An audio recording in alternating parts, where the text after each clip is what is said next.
Alors pour nous guider dans notre quête du bien-être, on a la chance d'être accompagné par Anne Evrard, auteure du best-seller Boosté. Salut Anne, merci d'être là. Bonjour Alexandre. Donc Boosté, c'est le guide pratique que tu as écrit qui va nous servir de base pour nos discussions. Ça veut dire que les auditeurs pourront retrouver tout ce dont on va parler de manière pratique et accessible chez eux. On fera référence à des pages dans le bouquin pour ceux qui voudraient approfondir les sujets qu'on va aborder. Et du coup, peut-être avant de lancer la série de podcasts, on va parler de ce que c'est que la théorie des 50 petites cuillères. Exactement. Moi, j'aime bien qu'on mesure son niveau d'énergie. Donc, on a 50 petites cuillères le matin en se réveillant et on va les dépenser au fur et à mesure de la journée. 2 petites cuillères pour se préparer le matin. Si on a des enfants, 2 en plus le matin, puis 2 pour les trajets. Une grosse réunion, 4 petites cuillères. À la fin de la journée, on a dépensé toutes ces petites cuillères d'énergie et après une bonne nuit de sommeil, on redémarre avec 50 le lendemain. C'est important de mesurer son niveau d'énergie parce qu'alors on peut agir dessus. Parce que peut-être, s'il y a 20 ans ou 10 ans, on avait tous 50 petites cuillères en se réveillant le matin, aujourd'hui, on en a peut-être que 45 ou 43. Et on va voir ensemble, Alexandre, comment est-ce qu'on peut augmenter son nombre de petites cuillères pour arriver de nouveau à 50 et être en pleine forme. Ouais, augmenter du coup, ou alors veiller peut-être à pas dépenser 50 petites cuillères quand on en a que 40 parce que voilà, c'est une question d'équilibre en fait au final. C'est exactement ça. C'est pas très grave de se dire j'ai que 43 petites cuillères pour le moment. On verra ensemble comment on peut remonter doucement à 50 petites cuillères. Mais en tout cas, quand on n'a que 43, c'est mieux de pas en dépenser plus parce que sinon on va prendre dans ses réserves. À un moment, il n'y a plus de réserves. Alors on tombe malade, le moral chute. Donc il faut rester quand même un peu en équilibre et pas toujours vivre à du 1000 à l'heure et dépenser trop de petites cuillères. Super. Du coup, c'est parti pour le guide pratique sur comment récupérer ces petites cuillères ou arriver à en avoir 50. Et on va commencer par une thématique, la thématique qui préoccupe en fait pas mal de nos auditeurs, c'est le sommeil. Exactement. Je pense que le sommeil, c'est la base de la base de la base pour avoir ces 50 petites cuillères d'énergie. Il faut savoir qu'en une génération, on a perdu 1h30 de sommeil en moyenne. Qu'aujourd'hui, on dort 6h41 minutes en moyenne, mais nos parents, ils dormaient 1h30 de plus chaque nuit. Et donc, on est un peu tendu parfois parce qu'on manque de sommeil. On manque de sommeil et c'est dû à quoi ça ? Comment est-ce qu'on peut y remédier ? Donc il faut savoir que 90% des gens ont besoin de 7h30 à 8h de sommeil par nuit. Donc il faut dormir davantage. Alors, pourquoi est-ce que les gens dorment pas suffisamment ? La première catégorie, c'est les gens qui éteignent la lumière trop tard par rapport au moment où leur réveil va sonner. Il n'y a plus assez, il n'y a plus 7h30, 8h. Donc là, il y a une seule réponse, elle est très facile. Il faut petit à petit aller se coucher 15 minutes plus tôt, jusqu'à ce que, idéalement, on se réveille avant que le réveil ne sonne. Ça, okay. C'est qu'on a fini de dormir. Et puis, il y a une autre catégorie de personnes qui, elles, aimeraient bien dormir davantage, mais elles n'y arrivent pas. Elles n'arrivent pas à s'endormir ou elles s'endorment comme une pierre parce qu'elles sont crevées. Mais par contre, une insomnie, 2 insomnies, on se réveille 3-4 heures du matin. Alors là, j'ai 2 conseils. Soit on n'arrive pas bien à dormir parce qu'on est trop stressé au moment de s'endormir. Alors il faut faire un petit rituel du soir.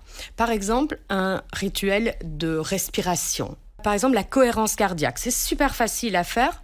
On inspire en comptant lentement jusqu'à 5 et on expire en comptant lentement jusqu'à 5. Et on recommence. On le fait une fois ensemble, Alexandre ? Ouais, okay. Je me suis dit, alors, quand on fait un exercice de respiration, on commence toujours par expirer d'abord. On va le faire. Donc, on expire. Et on inspire. 3, 4, 5. Et on expire. 3, 4, 5. On inspire. On expire. Et on le fait encore une fois. On inspire jusqu'à 5. Et on expire une dernière fois. Ok, je m'endors. Ça s'appelle la cohérence cardiaque. C'est l'outil le plus puissant pour réduire son stress en quelques instants.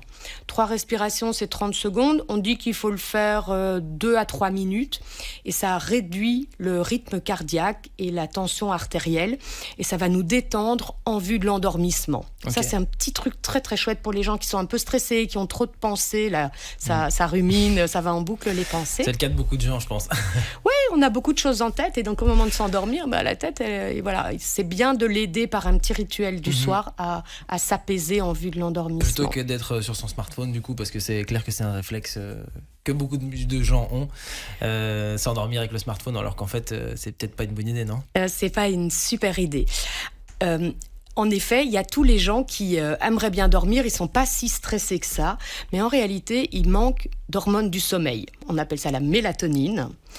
Et pour favoriser la mélatonine qui va nous aider à nous endormir et rester endormis, 2 trucs super importants, ça change la vie des gens. Le premier, c'est de faire un petit déjeuner, de prendre un petit déjeuner protéiné. Ça veut dire des œufs, du jambon, du saumon, un reste de poulet ou des protéines végétales, du soja, du yaourt de soja, des lentilles, des champignons, enfin voilà.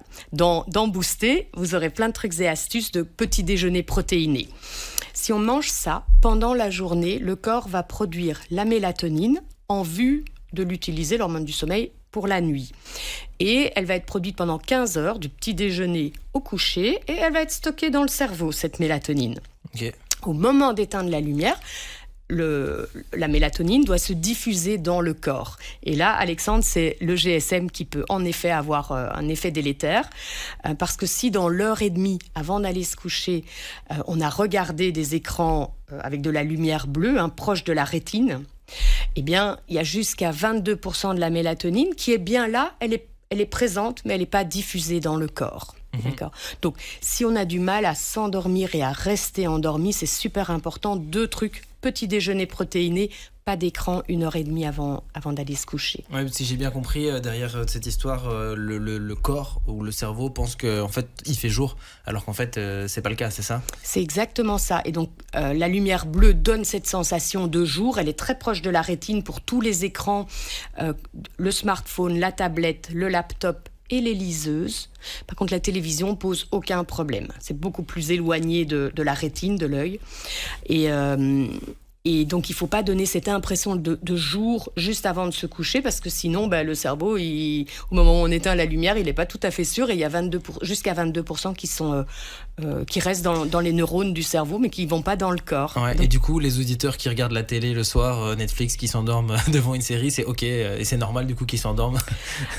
Regarder la télé... c'est super. S'endormir dans le canapé, c'est pas top.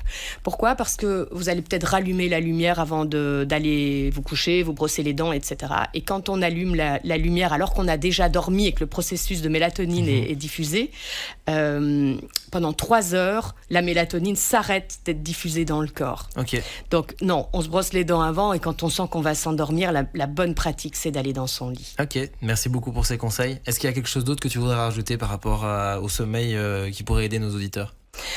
Surtout, reprendre conscience que le sommeil, c'est la chose la plus importante pour avoir de l'énergie. Je pense que les gens sont très tendus, fatigués, ils mangent aussi plus gras, plus sucré, parce qu'ils sont fatigués, ils prennent plus de coca, de café pendant la journée à cause de cette fatigue. En fait, rien ne va derrière quand on est fatigué. Donc s'il y a une priorité pour retrouver son énergie, c'est vraiment faire en sorte de dormir assez.